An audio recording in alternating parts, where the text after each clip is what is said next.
Today, I have a burden to share about you must be born again. और आज मेरा ये बोझ है कि मैं इस विषय में बांटूं कि आपका नया जन्म होना चाहिए।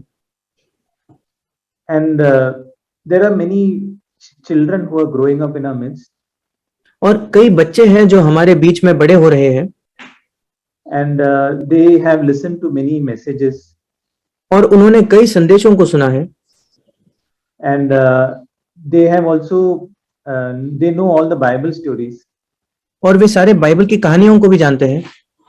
and that is very good और ये बहुत अच्छा है because all scripture is useful for our salvation.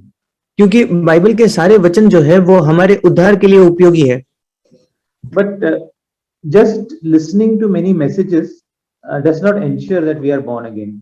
पर केवल कई संदेशों को सुनना ये इस बात को सुनिश्चित नहीं करता कि हमारा नया जन्म हो चुका है।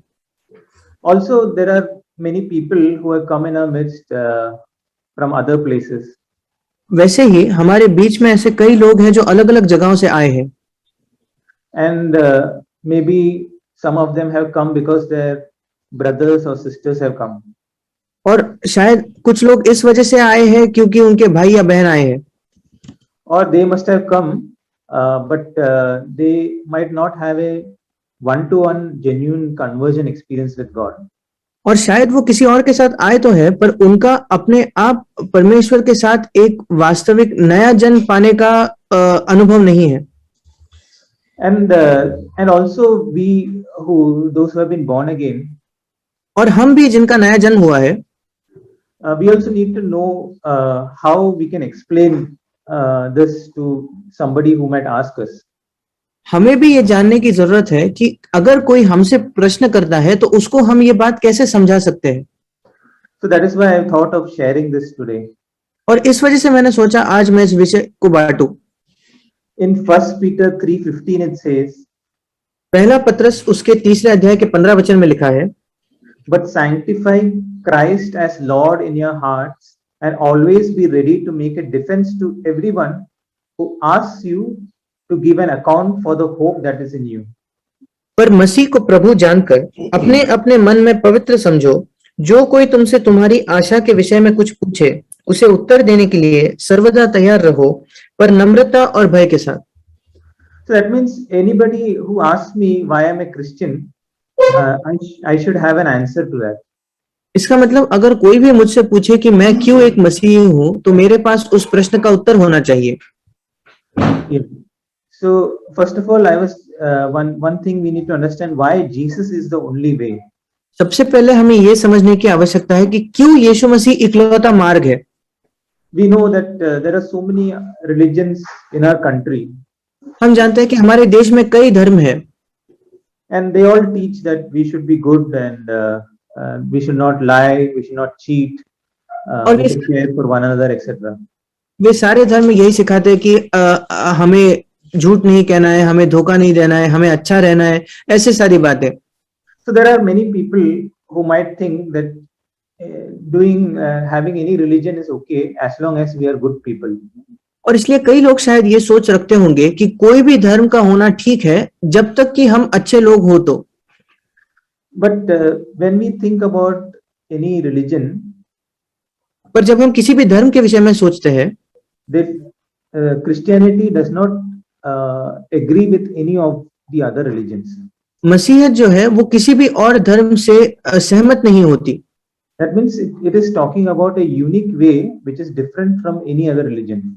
इसका मतलब वो एक अनोखे या इकलौते मार्ग के विषय में बात कर रहा है जो किसी भी और धर्म से अलग है या विशेष है। So what it says about who God is, जो मसीहत बताती है कि परमेश्वर कौन है, what it says about life after death, और मृत्यु के बाद के जीवन के विषय में जो वो बताती है, what it teaches about origin of sin and the cause for sin and how human beings are under sin. और पाप के स्रोत के विषय में, पाप के कारण और क्यों मनुष्य पाप के अधीनता में है, इस विषय में जो वो सिखाता है। And what it teaches about salvation from the power of sin and how we can be saved. और पाप के सामर्थ्य से विषय में जो वो सिखाता है और कैसे हम उद्धार पा सकते हैं। And all these places there is something unique in what we believe. और इन सारे जगहों में हम जो विश्वास करते हैं उसमें कुछ विशेष है, And that is not proclaimed in any other place in the any other religion also. और ये किसी और धर्म में नहीं इसका प्रचार किया जाता। So what Christianity teaches is sin came through one man. और जो मसीहत सिखाता है वो ये है कि पाप एक मनुष्य के द्वारा आया, And through that one man, evil came into all men. और उस एक मनुष्य के द्वारा सारे मनुष्यों के अंदर बुराई आ गई। That's why it says all have sinned and come short of the glory of God. और इस वजह से लिखा है कि सबों ने पाप किया और सब परमेश्वर के महिमा से वंचित रह गए। And there is no difference between any human being. और इसलिए किसी भी मनुष्य के बीच में कोई अंतर नहीं है। And because we are under sin, we have a penalty to pay before God. और क्योंकि हम पाप के अधीन हैं, हमें एक दंड है जो हमें परमेश्वर के सामने भरना है। And we cannot pay that penalty because God is a infinitely holy God. और हम उस दंड को चुका नहीं सकते क्योंकि परमेश्वर असीमित तौर पर पवित्र है। And we cannot pay for the penalty for the sin in this life or in any other life. और उस पाप का जो दंड है उसको ना तो हम इस जीवन में चुका सकते हैं ना किसी और जीवन में। And that is why all human beings are heading towards eternal separation from God. और इसी वजह से सारे मनुष्य जहां जा रहे हैं उसका अंत यही है कि वो अनंत काल के लिए परमेश्वर से अलग हो जाए। So with our own deeds, we can never come to a place of paying for that penalty. और हमारे अपने कामों से हम कभी भी ऐसे जगह नहीं आ सकते जहां हम उस दंड को चुका पाएंगे। In Romans chapter 3 verse 21 to 23, I'll just read. Romeo 3 उसका 21 से 23 में पढ़ूंगा। Now apart from the law, righteousness of God was manifested, being witnessed by the law and the prophets. परंतु Even the rights, yeah. परंतु अब व्यवस्था से अलग परमेश्वर की वो धार्मिकता प्रकट हुई है जिसकी गवाही व्यवस्था और भविष्यवक्ता देते हैं। Even the righteousness of God through faith in Jesus Christ. अर्थात For all those who believe, for there is no distinction. परमेश्वर की वो धार्मिकता जो यीशु मसीह पर विश्वास करने से सब विश्वास करने वालों के लिए है, क्योंकि कुछ भेद नहीं। For all have sinned and fall short of the glory of God. इसलिए कि सबने पाप किया है और परमेश्वर की महिमा से रहित है। So that is what one thing we realize when we come to God's holy presence. और ये एक बात है जो हमें समझती है जब हम परमेश्वर के पवित्र उपस्थिति में आते हैं। So God is so holy that he cannot just forgive sin. परमेश्वर इतना पवित्र है कि वो पाप को ऐसे ही क्षमा नहीं कर सकता। He cannot just say, he's just God, so he cannot just say that, okay, I'll just forgive you because you are sorry. वो एक धर्मी परमेश्वर है, इस वजह से वो ये नहीं कह सकता कि ठीक है तुम्हें पछतावा हो रहा है इसलिए मैं तुम्हें क्षमा करता हूँ। That is why God had to send his only son into the world. इस वजह से परमेश्वर को अपना इकलौता बेटा इस पृथ्वी पर भेजना पड़ा। If there was any other way, he did not need to send Jesus into the world. अगर कोई और तरीका होता तो उसको यीशु को इस पृथ्वी पर भेजने की कोई आवश्यकता नहीं होती। Jesus was God from all eternity. यीशु मसीह अनंत काल से परमेश्वर था। And he had all the glory of God. और उसके पास परमेश्वर की सारी महिमा थी। And someone who is a creator to become a human being is itself is such a humiliating thing. और ऐसा कोई जो सृष्टि करता है उसके लिए एक प्राणी बनकर आना, एक मनुष्य बनकर आना, ये अपने आप में एक अपमानजनक बात है। It's a very heavy price that Jesus paid. और ये बहुत भारी कीमत है जो यीशु ने चुकाई। And God in his almighty wisdom did not have any other way except to send his only son. और ये परमेश्वर जो असीमित तौर पर बुद्धिमान है उसके पास और कोई तरीका नहीं था इसके बजाय कि वो अपने पुत्र को भेजे। And if we say that there is some other way to salvation, और अगर हम ये कहते हैं कि उद्धार के लिए कोई और मार्ग है, we are making Jesus a liar. फिर हम यीशु मसीह को झूठा ठहराते हैं। Because Jesus said in John 14:6, क्योंकि यीशु मसीह ने यूहन्ना 14 उसके 6 में कहा, I am the way, the truth and the life. मैं ही मार्ग, सत्य और जीवन हूँ। no one comes to the Father but through me. बिना बिना मेरे द्वारा कोई पिता के पास नहीं पहुंच सकता। So we have only two choices. और इसलिए हमारे सामने सिर्फ दो ही चुनाव है। If we say all religions are the same, we are saying Jesus is a liar. अगर हम कहते हैं कि सारे धर्म बिल्कुल एक समान है, तो फिर हम कह रहे हैं कि यीशु मसीह झूठा है। Or we can say Christianity is the only way and we'll say Jesus is speaking the truth. या हम कहेंगे मसीहत ये इकलौता मार्ग है और हम कहते हैं कि यीशु मसीह सत्य कह रहा था। So these are the only options before us. हमारे सामने केवल यही चुनाव है। Either say Jesus is a liar and say all religions are the same, हम ये कह सकते हैं कि यीशु मसीह झूठा है और सारे धर्म एक जैसे हैं, or say that Jesus is speaking the truth and he is the only way. और ये कह सकते हैं कि यीशु मसीह सत्य कह रहा है और वो इकलौता मार्ग है। There is another thing which some people might have in their hearts, एक और बात है जो शायद कुछ लोगों के मनों में होगी, that there are so many people from so many nations who have not heard about Christ. इतने लोग हैं अलग अलग देशों से या जातियों से जिन्होंने अभी तक मसीह के बारे में नहीं सुना है। But we don't need to worry about other people who have not heard about Christ. पर हमें उन लोगों की चिंता करने की जरूरत नहीं जिन्होंने मसीह के बारे में नहीं सुना है, Because it says in Genesis 18:25, क्योंकि उत्पत्ति उसके 18 के 25 में लिखा है, the last part, shall not the judge of all the earth deal justly? और उसका अंतिम भाग, क्या सारी पृथ्वी का न्यायी न्याय न करे? Will he not deal justly? क्या वो धार्मिकता से नहीं पेश आएगा? So we don't need to worry about what God will do at the judgment seat of Christ. और इसलिए हमें ये चिंता करने की जरूरत नहीं कि मसीह के न्यायासन के सामने परमेश्वर क्या करने वाला है, But we need to worry about our own lives. पर हमें अपने जीवन की चिंता करनी है That am I right before God? कि क्या मैं परमेश्वर के सामने सही हूँ। We should not be lost in the crowd. हमें उस भीड़ में नहीं खोना है। God considers us as these individual people. परमेश्वर हमें अकेले अकेले लोगों के समान देखता है। And when I stand before God, I'll be one person who will stand before God to give an account of my life.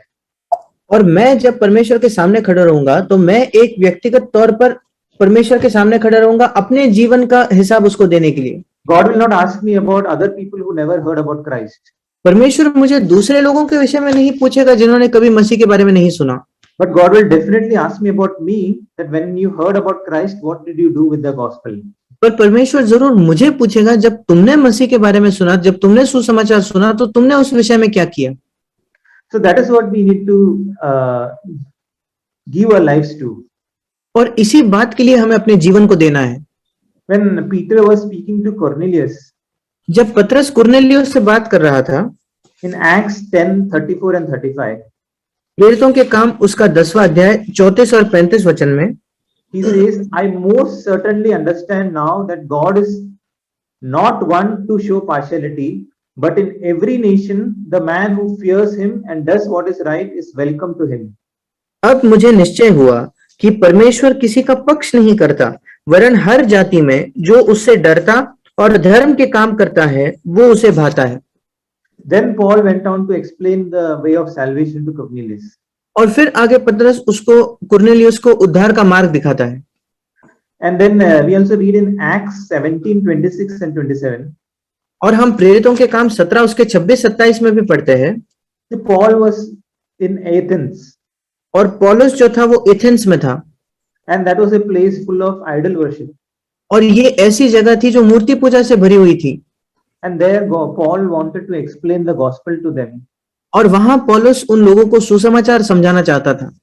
And Paul spoke in this way. और पौलुस ने इस तरीके से कहा, And he made one man every nation from every nation of mankind to live on all the face of the earth, having determined their appointed times and the boundaries of their habitation. उसने एक ही मूल से मनुष्यों की सब जातियां सारी पृथ्वी पर रहने के लिए बनाई है और उनके ठहराए हुए समय और निवास की सीमाओं को इसलिए बांधा है। So God has made an appointed time for me and also the boundary of my habitation. That means where I should live and what are the time, which year I should be born. God had determined that.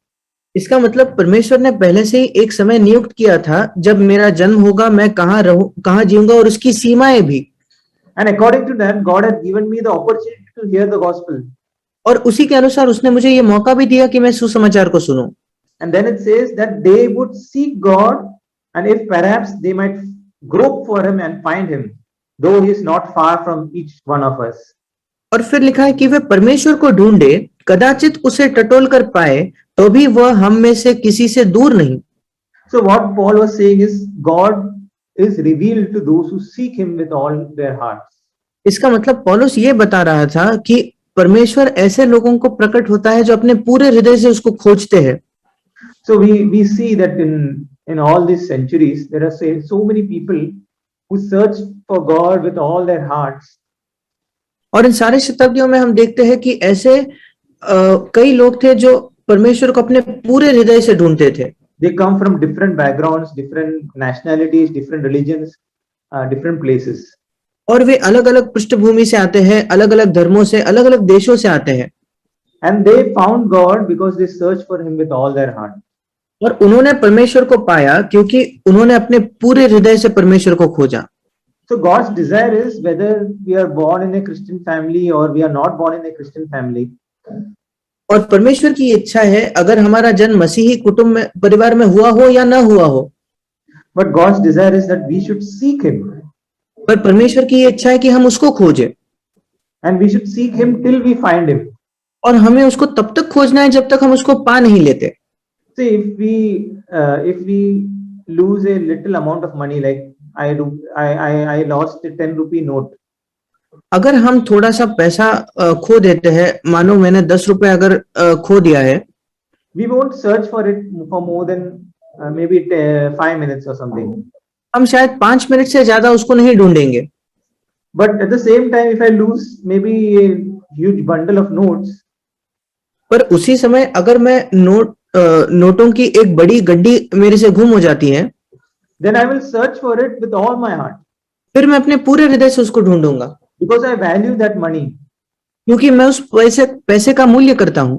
In the same way, if I understand the value of God, बिल्कुल वैसे ही अगर मैं परमेश्वर के मूल्य को समझूं, I will not search for him half-heartedly. तो मैं आधे हृदय के साथ उसको नहीं खोजूंगा। I will search for him till I find him. मैं उसको तब तक खोजूंगा जब तक वो मुझे मिल ना जाए।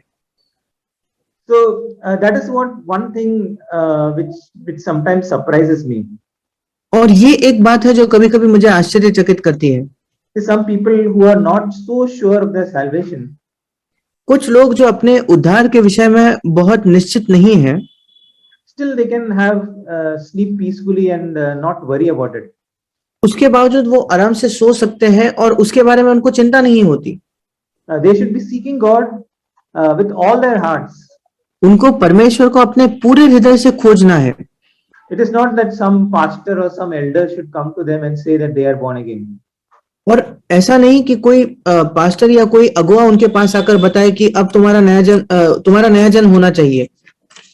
No, they are born again. कि उनका नया जन्म हो चुका है। Because nobody in the whole universe except for God Almighty can tell you that you are born again or not. क्योंकि इस पूरे विश्व में कोई भी आपको नहीं बता सकता परमेश्वर के अलावा कि आपका नया जन्म हुआ है या नहीं। So that assurance you should receive from the Holy Spirit. और वो जो आश्वासन है वो आपको पवित्र आत्मा से पाना है। You should not receive it from any man. हमें उसको किसी मनुष्य से नहीं पाना है। Because we don't have to give an account to any man. क्योंकि हमें किसी मनुष्य के सामने हमारा हिसाब नहीं देना होगा। We should be 100% assured of our salvation. हमें 100% अपने उद्धार के विषय में सुनिश्चित होना है। There should be no little bit doubt or little bit this wondering whether I am saved or not. और हमारे मन में ऐसा थोड़ा भी शक या संदेह नहीं होना चाहिए कि कहीं मेरा उद्धार हुआ है या नहीं हुआ। Because this is something which concerns our eternal life. क्योंकि ये ऐसा कुछ है जो हमारे अनंत काल के जीवन से संबंधित है। So if I am not saved, no matter how many meetings or how many sermons I have heard, अगर मेरा उद्धार नहीं हुआ है तो फिर चाहे मैं कितनी भी सभाओं में शामिल हुआ हूं, कितने भी संदेश मैंने सुने हो, when I stand before God, God will look at me and say, I never knew you. परमेश्वर के सामने जब मैं खड़ा होऊंगा तो परमेश्वर मेरे पास देखकर कहेगा, मैंने तुम्हें कभी नहीं जाना। So that should drive us to God and say, Lord, I want to know you today. और इसी बात से हमको परमेश्वर के पास ये बात ले जानी चाहिए कि प्रभु मैं तुझे आज जानना चाहता हूँ। And the word of God says, today is the day of salvation. और परमेश्वर का वचन कहता है कि आज उद्धार का दिन है। So today I want to know you. आज मैं तुझे जानना चाहता हूँ। Today I want to seek you. आज मैं तुझे ढूंढना चाहता हूँ। See, there is a incident mentioned in John chapter 3 verse 1. एक घटना है जो यूहन्ना 3:1 में लिखी है।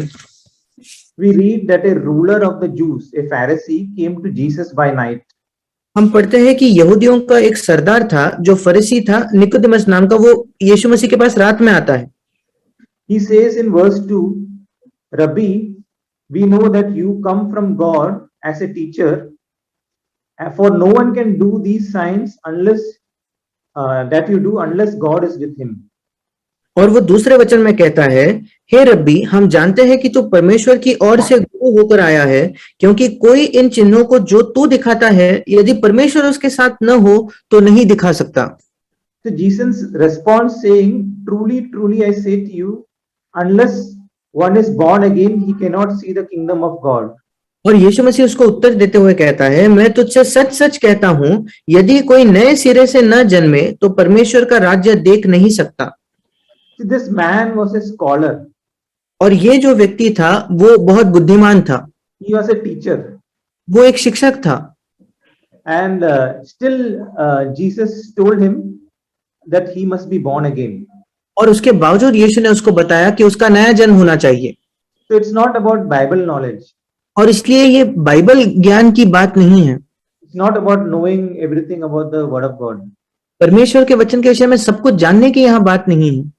So what Jesus was telling him that और वहां यीशु मसीह उसको जो बता रहा था, that although you know so many things, यद्यपि तुम इतनी सारी बातें जानते हो, inside you there is a spirit which is dead, तुम्हारे अंदर एक आत्मा है जो मरी हुई है, that has to be brought to life. जिसको जीवित करने की जरूरत है। So that Jesus explained again in verse 5. और वही बात यीशु ने फिर एक बार 5वें वचन में समझाई।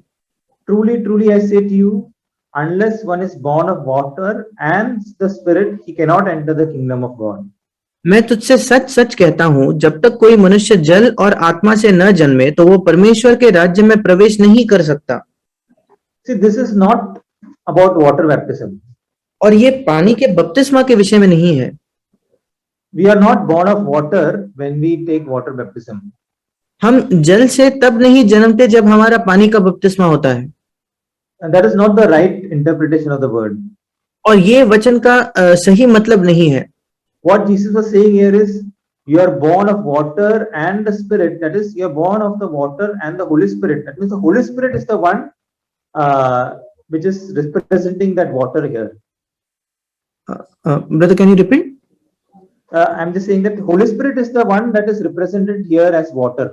और यहाँ पवित्र आत्मा का पानी से उसको दर्शाया गया है। That means the cleansing work of the Holy Spirit or renewal work of the Holy Spirit is signifying here as water. यहाँ जो जल शब्द इस्तेमाल किया गया है वो पवित्र आत्मा के साफ करने के काम को या नए करने के काम को दर्शाता है। In Ezekiel 36:25 it says, और यहेजकेल उसके 36 के 25 में लिखा है, I will sprinkle clean water on you and you will be clean and I will cleanse you from all filthiness and from all your idols. मैं तुम पर शुद्ध जल छिड़कूंगा और तुम शुद्ध हो जाओगे और मैं तुमको तुम्हारी सारी अशुद्धता और मूर्तों से शुद्ध करूंगा। And verse 26 says, I will give you a new heart and a new spirit within you. और 26 वचन कहता है, मैं तुमको नया मन दूंगा और तुम्हारे भीतर नई आत्मा उत्पन्न करूंगा। And then it says, I will put my spirit within you.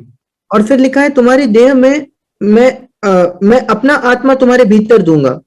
So this is being born again. और ये है नया जन्म पाना।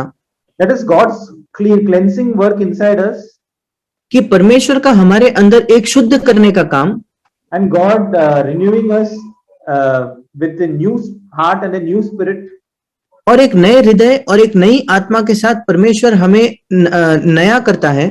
And God putting His Holy Spirit within us. और परमेश्वर अपने पवित्र आत्मा को हमारे अंदर डालता है।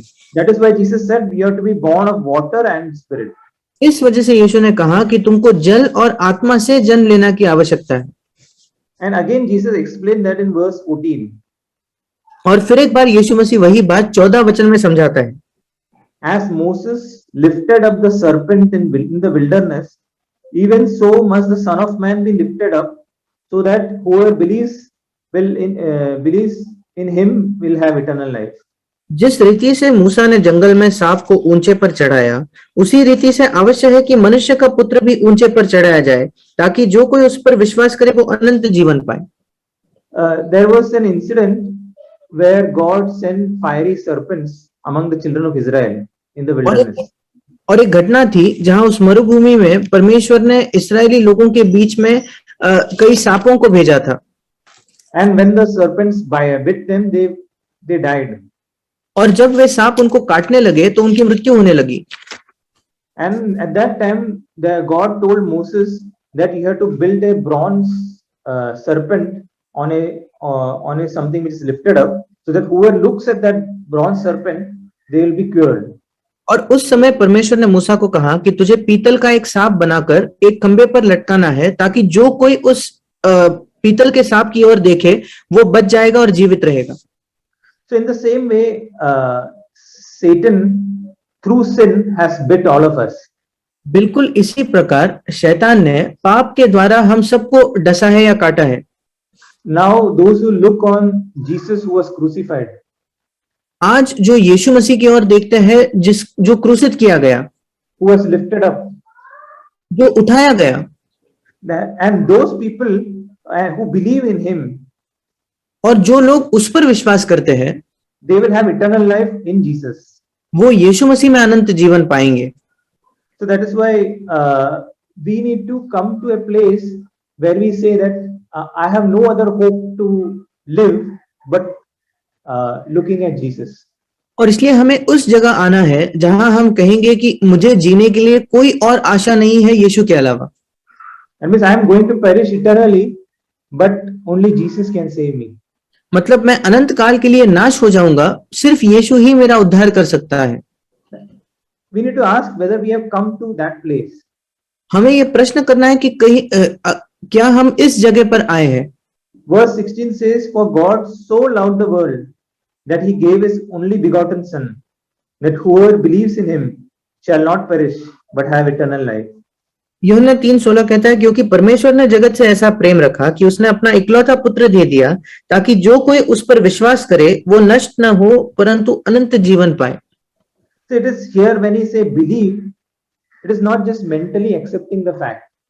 और यहाँ जब कहा गया है विश्वास करे, उसका ये मतलब नहीं कि हम बुद्धि के तौर पर या तर्क के तौर पर कुछ सत्यों को मान लेते हैं।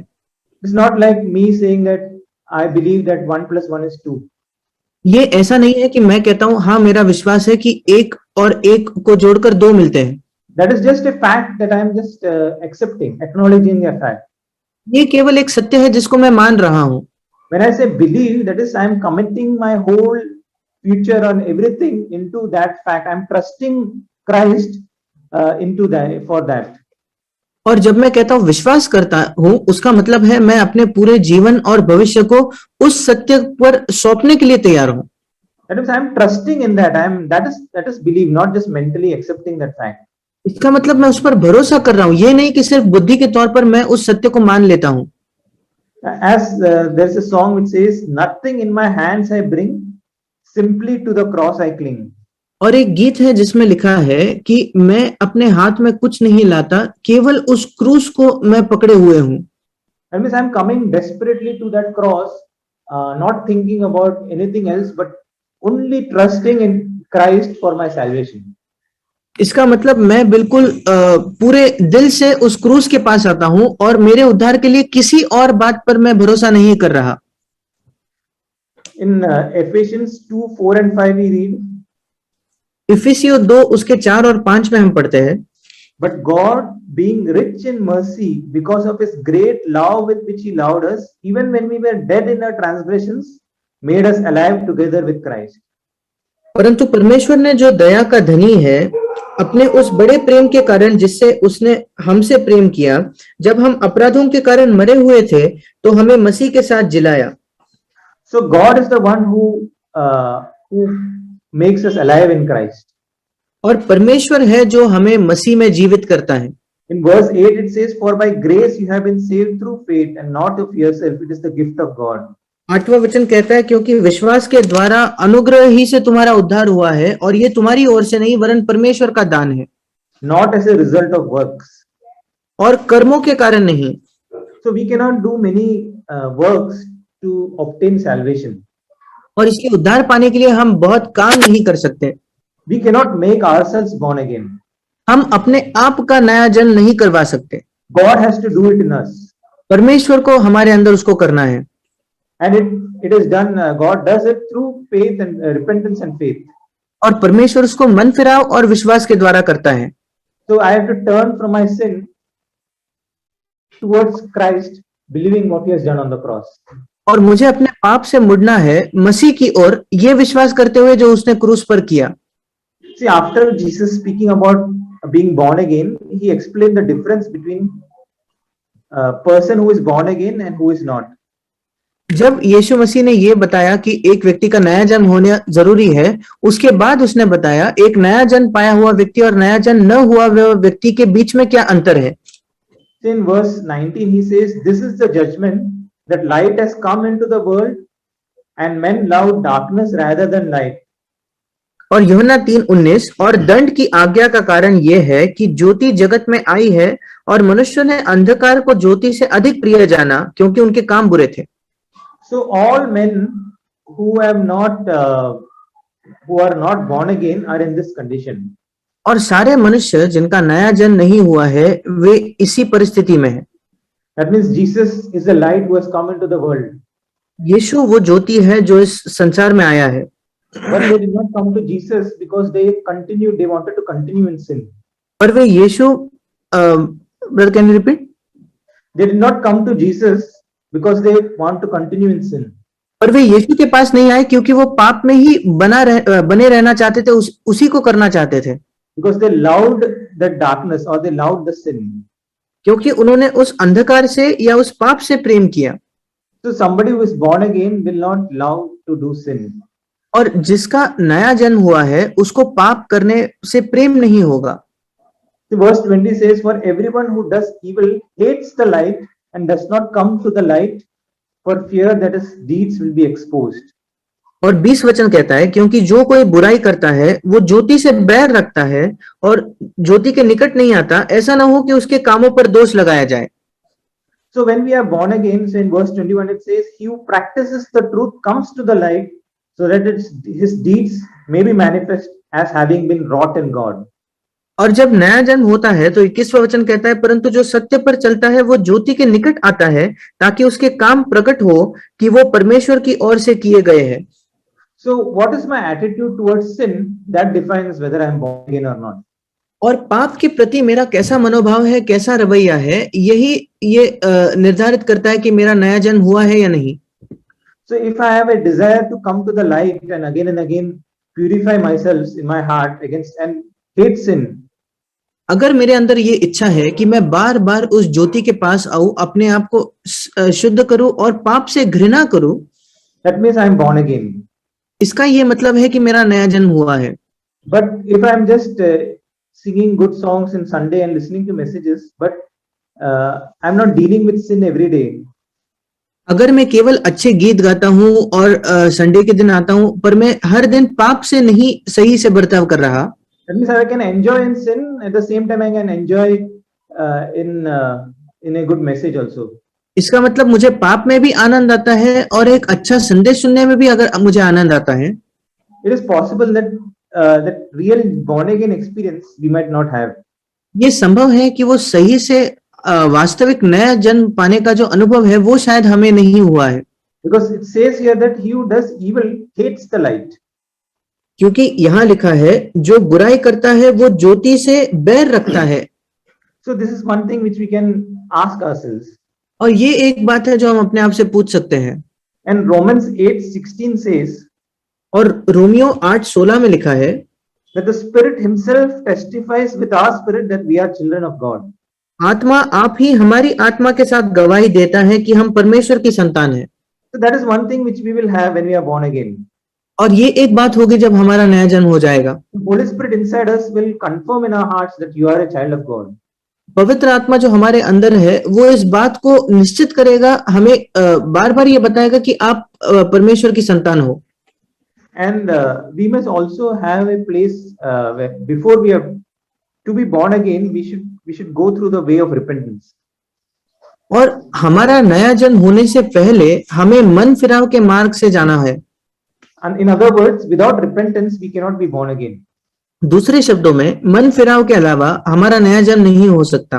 Because whenever the gospel was preached in the book of Acts, क्योंकि जब कभी सुसमाचार का प्रचार होता प्रेरितों के काम में, they did not just say believe. उन्होंने कभी सिर्फ ये नहीं कहा कि विश्वास करो, They always said repent and believe. उन्होंने हमेशा कहा मन फिराओ और विश्वास करो। So that is why if we are lacking in the confidence in us whether we are born again or not, इस वजह से अगर हमारे अंदर ये हियाव नहीं है कि हमारा नया जन्म हुआ है या नहीं, probably the reason is we have not truly repented from our sins. शायद उसका कारण ये होगा कि हमने वास्तविकता में अपने पापों से मन नहीं फिराया है। And that is why the Holy Spirit will not bear witness within our spirit that we are children of God. और इस वजह से पवित्र आत्मा भी हमारे आत्मा के अंदर ये गवाही नहीं देगा कि हम परमेश्वर की संतान हैं। In 2 Corinthians 7:10 it says, दूसरा कुरिन्थियों 7:10 कहता है, for the sorrow that is according to the will of God produces a repentance without regret leading to salvation. क्योंकि परमेश्वर भक्ति का शोक ऐसा पश्चाताप उत्पन्न करता है जिसका परिणाम उद्धार है और फिर उससे पछताना नहीं पड़ता। So when we turn from our sins and come to Jesus for salvation, इसलिए जब हम अपने पाप से मुड़कर यीशु के पास आते हैं उद्धार के लिए, then we get a confirmation in our spirit that we are children of God. फिर हमारे आत्मा के अंदर हमें ये कंफर्मेशन मिलता है कि हम परमेश्वर की संतान हैं। One of the fruit of the spirit or one of the fruit of repentance is reconciliation. और मन फिराव का एक जो फल है वो है मेल मिलाप करना। And a person who is truly born again, he will have the desire in his heart to be reconciled. और एक व्यक्ति जिसका वास्तविकता में नया जन्म हुआ है उसके अंदर ये इच्छा होगी कि वो मेल मिलाप कर ले। And as soon as we are born again, we are reconciled with God. और जैसे ही हमारा नया जन्म होता है हमारा परमेश्वर के साथ मेल मिलाप हो जाता है। In 2 Corinthians 5:17 it says, दूसरा कुरिन्थियों 5:17 कहता है, therefore if anyone is in Christ, he is a new creature. The old things passed away, behold new things have come. इसलिए यदि कोई मसीह में है तो वो नई सृष्टि है, पुरानी बातें बीत गई है, देखो सब बातें नई हो गई है। And then verse 19 says, Christ was reconciling the world to himself, not counting the trespass. और 19वां वचन कहता है, अर्थात परमेश्वर ने मसीह में होकर अपने साथ संसार का मेल मिलाप कर लिया और उनके अपराधों का दोष उन पर नहीं लगाया। So that is what we become a new creation because God has reconciled us through Christ. और हम एक नई सृष्टि इस वजह से होते हैं क्योंकि परमेश्वर ने मसीह के द्वारा उस मेल मिलाप को किया है। And we are reconciled with God, so we have no hindrances when we come before God.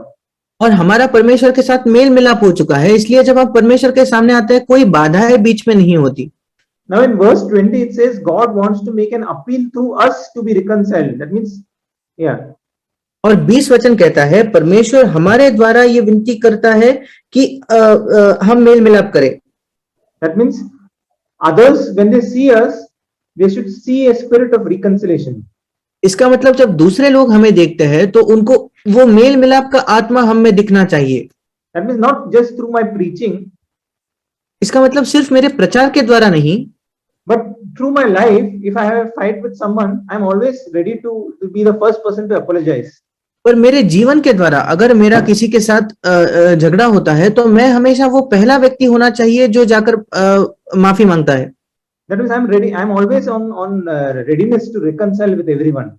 इसका मतलब हर समय हर सब लोगों के साथ मेल मिलाप रखने के लिए मैं बहुत इच्छा रखता हूँ। If I am having fight with anyone and I am continuing in that fight, I'm not reconciled. अगर मेरा किसी के साथ झगड़ा है और मैं उस झगड़े में बना रहता हूँ और मैं मेल मिलाप नहीं करता, There is some doubtfulness whether I'm truly born again. फिर कोई शक है या संदेह है कि क्या मेरा सचमुच नया जन्म हुआ है या नहीं। Because God's Holy Spirit and the Spirit of Christ always leads us to reconciliation. क्योंकि परमेश्वर का पवित्र आत्मा और मसीह की आत्मा हर समय हमें मेल मिलाप के पास ले जाती है। Yeah. In Romans chapter 6 verse 1 and 2 it says, Romeo 6 उसके पहले 2 वचन में लिखा है, What shall we say then? Are we to continue in sin so that grace may increase? तो हम क्या कहे, क्या हम पाप करते रहे कि अनुग्रह बहुत हो?